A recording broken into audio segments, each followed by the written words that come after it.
Welcome to Cracking the Horsepeak Code. We welcome you to take the journey with us as we explore the horse's language, mind, and heart.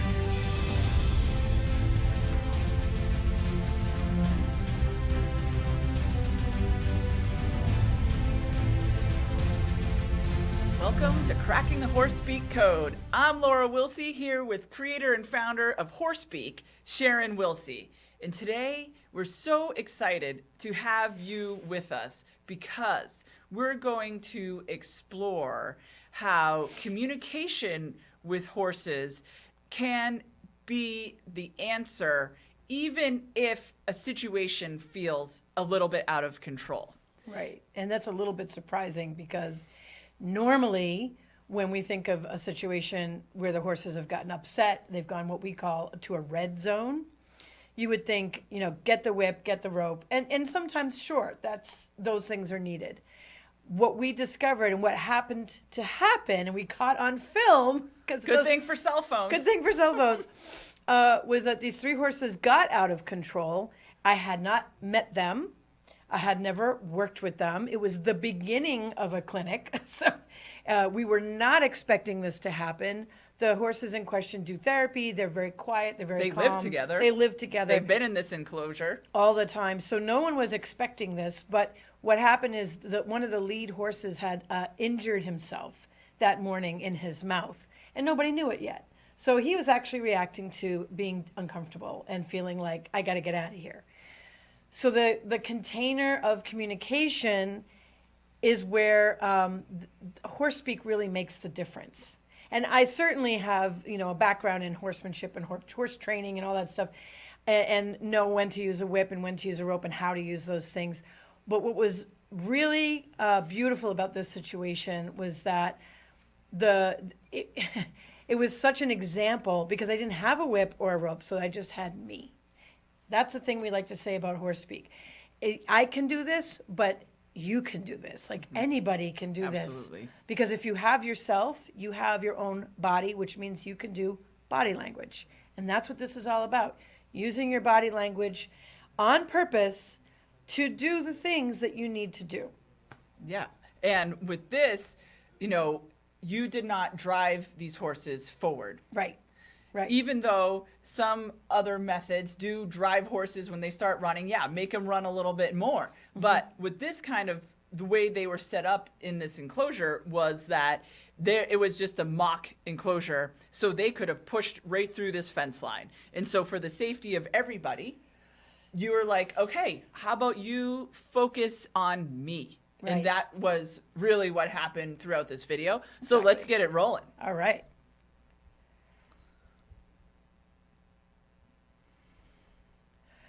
So we'll see here in the very beginning, the three horses are there. Stop right there for a second. And what happened there is that the brown horse told the black horse, no, we can't go say hi to people yet. I need to move you out of here. Because the horses already knew that the one in question was actually having a problem. And that's the horse in the back, which we haven't seen yet. He has a white blaze. And he's the protector of the group. They have different roles in the herd. And the bay horse here is the role of the mentor. And so what he's trying to do, he's a mentor, he's a map maker, and he's trying to create a soothing, a calming in the group. So he takes the middle of the herd horse, which is the black horse. We call them the peanut butter and jellies. They just want to stick to everybody else. And he's like, no, we need to get out of here because that guy, he doesn't feel good. And I didn't know it yet. Nobody else knew it yet. So let's see what happens. So he says, we got to move ahead here. I'm going to take you, and we're going to go all the way down the other end and give that other guy with the stripes some space. And so I'm just talking to the crowd about the fact I noticed that it happened. And I thought to myself, how interesting that the brown horse didn't want that little black horse to come and say hi to me. Now, the horse with the blaze is greeting some of the people. And then he does come. You can see him licking already. And he's greeting me. And one might say, oh, well, he's licking and chewing, and that's true, except when he got here, look at his eye. You could see there's a little bit of a lifted eyelid over, we call that a tented eye. And they'll do that when they're worried or concerned or when they're uncomfortable. So I had, whoops, it didn't transfer. Okay, so I had noticed that he had that little bit of a tented eye and that he was licking a lot. And I wasn't sure what that licking was about because to me, it wasn't the normal licking and chewing. It actually seemed like he was doing something with his mouth, which turned out later to be true. So at this point, he starts to gather his herd. And he goes right for the peanut butter and jelly. He says, no, no, we're not going back down there. And he starts driving him forward. Now, that's what a protector will do. They'll say, you go ahead. I've got your back, though, is the message. So when he starts doing this, which is a little bit more of a bully attitude, the bay horse pulls him in and says, hey, what are you talking about? And so he says, I'm talking about we got to go. And he starts pushing the bay horse. Get me out of here, get me out of here, get me out of here. So I have to step in, stop there. So that was an important moment where I noticed that, this protector horse has started pushing that map maker into the fence. Now, the map maker didn't kick, he didn't defend himself, he didn't fight back. So I was like, something's really going on where the horse with the blaze wants out in a bad way, and I'm not sure why.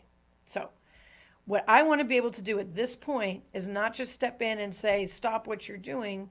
I want to step in as a herd mate mentality. So I want to be the new mentor. I want to step in and say, let me soothe this. Let me calm this down. I can offer protection messages. I can offer direction messages. And all I have is myself. So let's see what happens. So at this point, I match steps with them. I stay in the same area of space that they're in. And there I caught, stop for a second. When my hand went really high, I caught the attention of the bay horse. So at that moment I said, hey, I'm here. I got his eye on the palm of my hand. Now we don't have long heads and necks. So if we want to simulate the way that they go into what we call an X posture, when they lift their head and neck really high, we have to lift our hand. You lift your arm and your hand, and you do it in just a certain way, and the horses will say, I recognize that.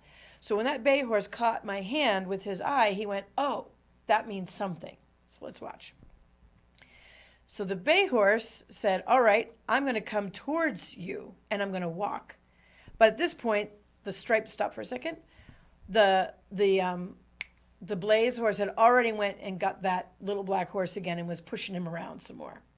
So as I'm saying something to the bay, like, yes, yes, come in, you can be safe here with me. But by then the blaze had already gotten the little black horse and was like, you keep moving. And the little black horse is going, where do I go? Because I don't know why you're pushing me. So then I said to the little black horse, you can come here too.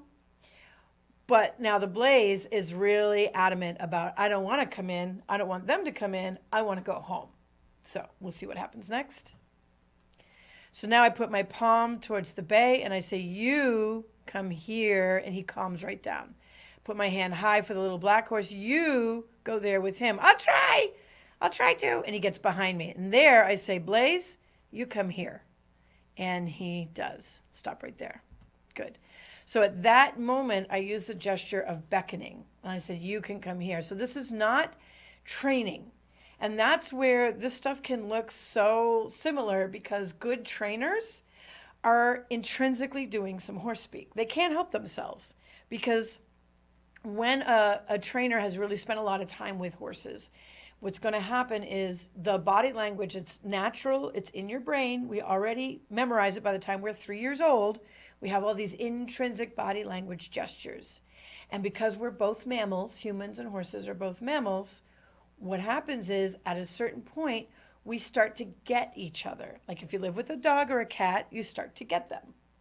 Absolutely. And so since we don't live with our horses, unfortunately, in our house, living room, I mean, right? that would be great. Actually, Arnold Schwarzenegger does. You can Yes. check him out on YouTube. He has his little mini, His Minnie and his donkey, yep. They come to the dinner table, but we don't have that. So it's just really neat with horse speak because no matter what your experience is with horses, whether it's 5 minutes or 50 years, we can look at something like this, for example, or you and your horse and be like, hey, this is the button you actually were activating. Right. And it's just bringing all this subconscious Maybe you want to share what buttons are a little bit. intrinsic messages to your consciousness. So then you can practice like Sharon of like, she knew exactly the button, which is an activation point on the horse. It's not like push this button and the horse will do a thing. Right. They're communication centers between horse on horse. And so they're activating, as you could see during this video,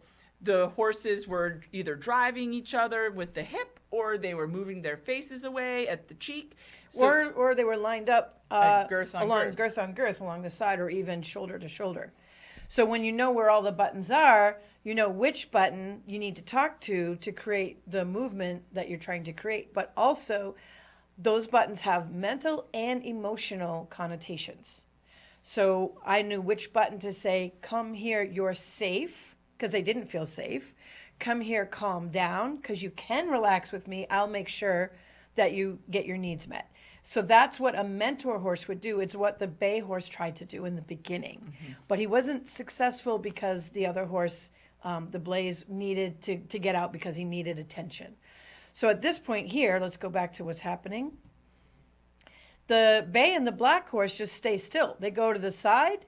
They make what's called a safety space for themselves, and I separate them with my hands. So I use both palms to say, you are not going to go and bother them anymore.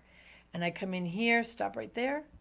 So at this moment, I put my hand high in the air, and I said, may I touch you? And when I touch the bridge of his nose, that is a very, very, very sensitive spot on their body. And when I touched him, it's like, if I could see your hand for a second, it's like as light as a feather. If you can't do it light as a feather like this, then don't even try to do it, because that's so sensitive. Some horses will just go, no. And a lot of times when we do go to grab something, we put our thumb into it. Right, we kind of grip. And so being mindful of touching with the pad here on your hand versus going to the grip is going to really change how your horse does react to being touched on the bridge of the nose, or even on the follow me button, which is at the behind, basically where the halter sits. Right, basically the two places where the halter sits Are the most sensitive are parts the most on the sensitive horse. buttons on the horse for mental and emotional reasons. So when I touch the bridge of his nose, what I'm saying is, you can relax down with me, and then I'm doing this little wiggle, this little side-to-side wiggle. We call it rocking the baby, because when you create this little rocking motion through their body, it's soothing. And then I ask him to release backwards. So not back up, back away from me, like you're a bad horse, get away from me. I ask him to release backwards, and you can do that through that spot, through that button on the bridge of his nose, which helps him to release his tension. Yeah, and it's really neat to be able to catch horses when they communicate on that button with each other, because it is a very strong button, horse on horse. So that's why we want to be very careful when we are using that button with them, And because we're ironically- accessing their whole skeleton. Exactly. And ironically, it's often the male horses will touch that button a little bit more than the females will. Mares will do it on their babies, but it's often like a stallion to stallion or a male to male, because they go up, they rear, they play. And it's a button that they might touch on another horse when they're like, ooh, you need to calm down. Simmer down now. Simmer down. All right, let's get back to it. So here I touch what's called the backup button, which is in technically the eye of the elbow. It's the crease in front of the leg, not the chest. Chest is actually where they display pride. So if you touch the chest to ask them to back up, you're also minimizing their pride. And they don't like that so much. But when you touch the crease at the front of the leg, they'll just bend backwards, because there's a lot of nerves there and it feels like they want to. So what I've done here is I've separated him from the other horses again, and I'm pointing at the outside. He was showing concern. As a protector, that makes sense. Protectors want to protect from the outside. There were cars driving by, there were people. And then I asked him, can you back up again, and can you relax backwards? There, stop right there. Perfect. So at this point, he has relaxed backwards, he's dropped his head, he's let go of the tension, because not only did I say, hey, I can step in as a mentor for this group, I also said, I can be a protector for you.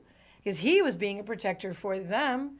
I needed to be a protector for him, which was what we call blowing away the boogeyman, which there was just cars and people and dogs and things outside.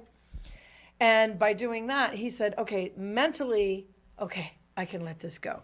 And then what we did next is we just had people come in and put them in halters, because we needed, I'm like, something's not right here. And we did look in his mouth, and it turns out he had chipped a tooth. So That was the Yeah. answer of why he was acting that way. So in the past, how I would have handled this in the past, how the training mode would have managed it is like, I would have probably made them run more and try to shape the running and make the running do a certain thing that I wanted it to do. But now that I understand how to influence the buttons, how to give the right message at the right time for the personality that I'm looking at, it's so much easier to create a container and say, I got you, you're safe with me. Let me blow away that boogeyman. This is a safe place to be. I'm a safe person to be with. Because then what you get is the horse becomes vulnerable. And he was the one, the Blaze, that was driving the other horses. We gotta go, boys. I don't know what's going on. There's all these people. There's this lady now in the middle of this. But you had built enough rapport with him in that kind of speed within, this was only a 3-minute and 30-second clip, that he was like, oh, I will come to you. Yes. And when I say they become vulnerable, the choices, like in the old days, I would think you have to make a horse submissive. But this horse he's a proud horse. He's a protector horse. You can see by his stance and the way he was moving himself. I don't want to take away his dignity, but I do want him to relax and not put on that kind of display around me. I want him to let me be the leader of him. And I could never take that leadership away from him. So by him becoming vulnerable with me, he was able to say, I can let go, I can trust you, which means that he'll follow me, which he did. Yeah. And that's the transition. Horses are vulnerable with each other. It's just amazing because they know that they're prey animals. They know, and what is a prey animal? Flight. A flight animal. They flee. So getting horses to run is not a problem. They're flight animals. So making them run is not a problem. Getting them to calm down in your presence and feel safe enough to stay still with you, that's doing something. Absolutely. And when we realized we could do that, we were like, okay, we need to write a book. Yes. Yes. Yes. And the book is Horse Speak, the Equine Human Translation Guide. And there's horses in translation. We also have a training DVD called First Conversations, which is fantastic because what we're teaching with Horse Speak, there's the 3 pillars. We have the theory, we have mechanics, and then we also help people develop their empathy or feel. And some of the old time guys out there, the cowboys, you got to get some feel, just, get that feel going and just feel the horse. But what and is it's like, feel? What is feel? How the heck do you do it if you're not, that's where some of the great horsemen folks that are out there right now, men and women, they have this feel. They do. They have their body is able to encode and decode Really with fast. the horse really fast. And if you have played a team sport, you actually have been doing that as well. I used to play basketball, so I'm feeling my teammates out on the court, and you're using your peripheral vision as well, which is highly important when you are working with a horse, as well as learning horse speak, so you can kind of see the whole horse as a communication Or in this package. case, the whole 3 horses. The whole 3 horses, which is, this is such a great video, Sharon. You did an amazing job to be able to simmer down that high energy so then everyone was safe, horses, humans, so that Yeah, because that little string that little string was nothing. Yeah. It was just pretend. Yeah. Just a thought. Stay in here. There's a whole audience on the good other theory. side. Yeah. So it's fascinating. Every single time that we work with a horse, it's like the most beautiful thing because we never know what the horse is going to say, for one. What sometimes they want to talk about is their aches and pains. And with the Blaze horse, it was fascinating to actually look in its mouth and see like, oh my goodness, your incisor, your front tooth is broken. And yeah, bloody. And so that would cause a lot of pain, not only in his mouth, but then it goes through his whole skeleton. Right, just like us. And what's amazing is that horses, being prey animals and flight animals, normally hide their aches and pains. So unless they're dead lame or colicking or something's obvious in the moment, their instinct is to not show that stuff because they don't want to become victims to a predator. And they're not thinking this way like, where's the wolf? But that's how nature acts inside of them. Yeah, they go a bit stoic and be like, yep, I'm fine. no Right. worries here. And they might not be. So sometimes when we start to remove any of the mental or emotional stress that a horse might have been holding on to, then what happens is they relax in their bodies and they go, oh, you know what? My shoulder hurts. What's great about that is so many times those owners are like, I've had the vet out, I've had this done, I've done that. We can't figure it out. And one horse speak session, the horse says it's right here. Great, because now we can deal with it. Absolutely. Because horses are so specific in what they're talking about. And they're direct line thinkers, and they don't have a prefrontal cortex like us, so they can't be in stories and No. fantasies They and can't what have think about you. tomorrow. And they're not plotting against us, which No. is another thing. They're literally in ready to go defensive action all the time. So where a predator plans ahead, right? So like you go hunting with dogs and the hunters and the dogs plan ahead for what they're going to do. You watch wolves hunt or a pack of wild dogs or a pride of lions. They plan ahead for what they're going to do. But what prey animals do is they react a second or two sooner than the predator can. So they see it coming, as there's a leap, and they're counteracting that as quickly as they can.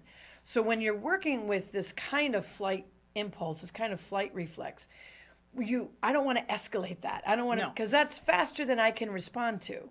So what I want to do is say, come down to what we call inner zero. When they could drop out of sympathetic nervous system into parasympathetic, rest and repair, that's when you actually have the best qualities of the horse available. They can learn better, they can think better, and the bonding starts to occur. And that's what horses know how to do with each other. So when we look out in a field and we see a whole bunch of horses standing around doing nothing, that's actually effort. Yes. And when you stand there and watch them and even just mirror their tail swish or their step or what have you, and then think about that they're seeing almost 360 degrees around them.